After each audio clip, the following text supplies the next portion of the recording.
तो चलिए शुरू करते हैं भगवद गीता के प्रथम अध्याय के प्रथम श्लोक से। धृतराष्ट्रोवाच धर्मक्षेत्रे कुरुक्षेत्रे समवेतायुत्सवः मामका पांडवाश्च किम कुर्वत संजय। धृतराष्ट्र बोले, हे संजय, धर्मभूमि कुरुक्षेत्र में एकत्रित युद्ध की इच्छा वाले मेरे और पांडु के पुत्रों ने क्या किया।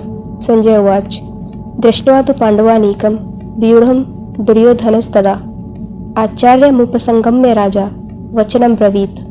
तो संजय धृतराष्ट्र को बोलते हैं कि उस समय राजा दुर्योधन ने व्यूह रचनायुक्त पांडवों की सेना को देखकर और द्रोणाचार्य के पास जाकर यह वचन कहा, पश्यताम पांडुपुत्राणामाचार्य महतीम चमूम व्यूढ़ाम द्रुपद पुत्र तब शिष्येण धीमता। हे आचार्य, आपके बुद्धिमान शिष्य द्रुपद पुत्र धृष्टद्युम्न के द्वारा व्यूहाकार खड़ी की हुई पांडुपुत्रों की इस बड़ी भारी सेना को देखिए।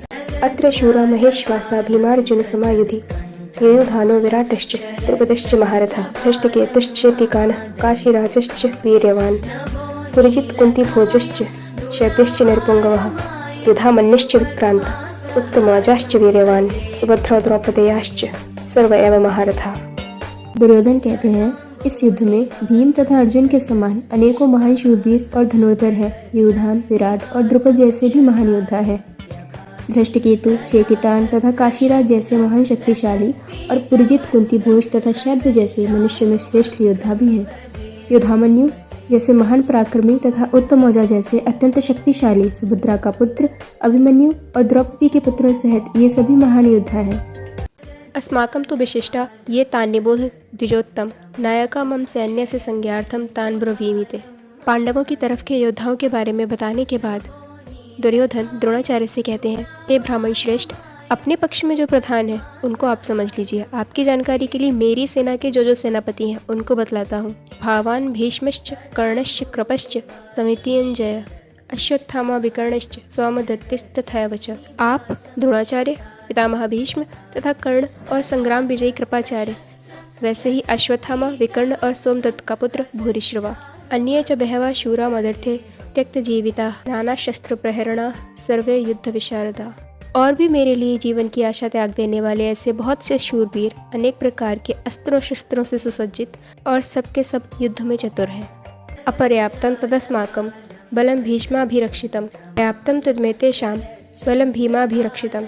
दुर्योधन कहते हैं, इस प्रकार भीष्म पितामह द्वारा अच्छी प्रकार से संरक्षित हमारी सेना की शक्ति असीमित है, किंतु भीम द्वारा अच्छी प्रकार से संरक्षित होकर भी पांडवों की सेना की शक्ति सीमित है। अयनेषु च सर्वेषु यथा भागम वस्थिता भीष्ममेवाभिरक्षन्तु भवन्ता सर्व एव हि। अतः सभी मोर्चों पर अपनी अपनी जगह स्थित रहकर आप सभी निश्चित रूप से भीष्म पितामह की सभी ओर से सहायता करें। तस्य संजनयन हर्षम कुरु वृद्ध पितामह सिंहनादम विनोदाच शंख तद्मो प्रतापवान। तब कुरुवंश के वयोवृद्ध परम प्रतापी पितामह भीष्म ने दुर्योधन के हृदय में हर्ष उत्पन्न करते हुए सिंह गर्जना के समान उच्च स्वर से शंख बजाया तथा शंखाश्चैर्यश्च पणवानकगोमुखः सहसैवाभ्य हन्यन् सशब्दस्तु मूलोऽभवत्। तत्पश्चात अनेक शंख, नगाड़े, ढोल, मृदंग और सींग आदि बाजे अचानक एक साथ बज उठे। उनका भय शब्द बड़ा भयंकर था। तथा श्वेतैर्हयैर्युक्ते महती स्यन्दने स्थितः माधवः पांडवाश्च दिव्यो शंखो प्रधत्मतुः। तत्पश्चात दूसरी ओर से सफेद घोड़ों से युक्त उत्तम रथ पर आसीन योगेश्वर श्री कृष्ण और अर्जुन ने भी अलौकिक शंख बजाए। पांचजन्यम ऋषिकेशो देवदत्तम धनंजय पौंड्रम दध्मो महाशंख भीमकर्मा वृकोदर। हृदय के सर्वस्व ज्ञाता श्री कृष्ण ने पांचजन्य नामक, अर्जुन ने देवदत्त नामक और भयानक कर्म वाले भीमसेन ने पौंड्र नामक महाशंख बजाया। अनंत विजयम राजा कुंती पुत्रो युधिष्ठिरा नकुलः सहदेवश्च सुघोष मणिपुष्पको। कुंती पुत्र राजा युधिष्ठिर ने अनंत विजय नामक और नकुल तथा सहदेव ने सुघोष और मणिपुष्पक नामक शंख बजाया। काश्यश्च परमेश्वासः शिखंडी च महारथः धृष्टद्युम्नो विराटश्च सात्यकिश्च पराजितः द्रुपदो द्रौपदेयाश्च सर्वशः पृथ्वीपते सौभद्रश्च महाबाहु शंखान् दद्मो पृथक पृथक। श्रेष्ठ धनुष वाले काशीराज और महारथी शिखंडी एवं धृष्टद्युम्न तथा राजा विराट और कभी न हारने वाला सात्विक राजा द्रुपद एवं द्रौपदी के पांचों पुत्र और बड़ी भुजा वाले सुभद्रा पुत्र अभिमन्यु आदि सभी ने अलग अलग शंख बजाए। सघोषो धार्तराष्ट्राणाम हृदयानि व्यदारयत नभश्च पृथ्वीं चैव तुमुलो वेणुनादयन।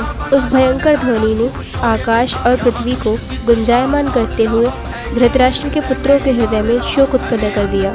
अर्जुनवाच अथ व्यवस्थितान् दृष्ट्वा धार्तराष्ट्रान् कपिध्वजः प्रवृत्ते शस्त्र संपाते धनुरुद्धम्य पांडवः ऋषिकेशं तदा वाक्यमुद्माह महीपते सेनयोरुभयोर्मध्ये रथम स्थापय मेच्युत। इसके बाद हनुमान से अंकित पताका लगे रथ पर आसीन पांडुपुत्र अर्जुन ने धनुष उठाकर तीर चलाने की तैयारी के समय धृतराष्ट्र के पुत्रों को देखकर हृदय के सर्वस्व ज्ञाता श्री कृष्ण से प्रार्थना करते हुए कहा, हे अच्युत, कृपा करके मेरे रथ को दोनों सेनाओं के बीच में खड़ा करें।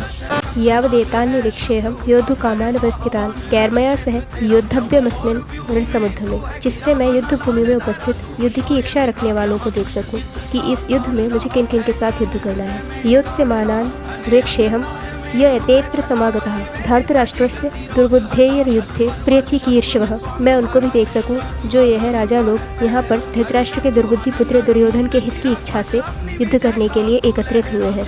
संजय उवाच एवं मुक्तो हृषीकेशो गुडाकेशेन भारत सेनयोरुभयोर्मध्ये स्थापयित्वा रथोत्तमम्। संजय ने कहा, हे भरतवंशी, अर्जुन द्वारा इस प्रकार कहे जाने पर हृदय के पूर्ण ज्ञाता श्री कृष्ण ने दोनों सेनाओं के बीच में उस उत्तम रथ को खड़ा कर दिया।